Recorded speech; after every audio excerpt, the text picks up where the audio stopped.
யாம் வந்த காரியம் ஆராய்ந்து ஆராய்ந்து அருளேலோ.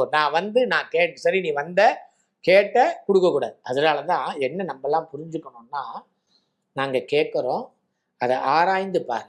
இதுக்கு எல்லா தகுதியும் பறை பெறுவதற்கான தகுதி எங்களுக்கு இருந்தா நீ கொடு. அதுதான் சொல்றான். இப்ப நம்ம எல்லாம் சொல்றோம், பகவான்கிட்ட போறோம், நான் என்னென்னமோ கேட்கிறேன், அவன் கொடுக்க மாட்டேங்கிறான் அப்படின்ட்டு. அதற்கு அப்படி கேள்வி யார் யார் மனசுல இருக்கோ அவர்களெல்லாம் இந்த பாசுரத்தை ஒரு முறை படிக்கணும்.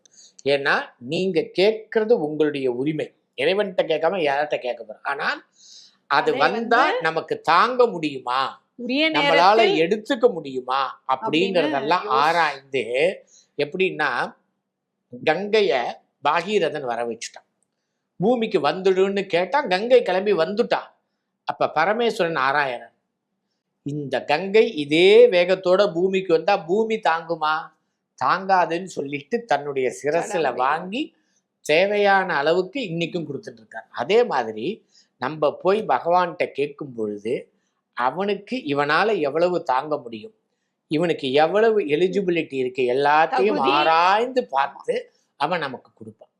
அதை நம்ம புரிஞ்சுக்கணும். அப்ப அவன் கொடுக்கின்ற எல்லாம் நம்முடைய நன்மைக்காக, நம்முடைய க்ஷேமத்திற்காக என்பதை புரிந்து கொள்ள வேண்டும் என்பதற்காகவே ஆண்டாள் யாம் வந்த காரியம் ஆராய்ந்து அருளேலோர் எம்பாவாய்னு சொல்லி இன்றைய பாசுரத்தை நமக்கும் ஒரு பாடமாக அமைத்து கொடுக்கின்றாள்.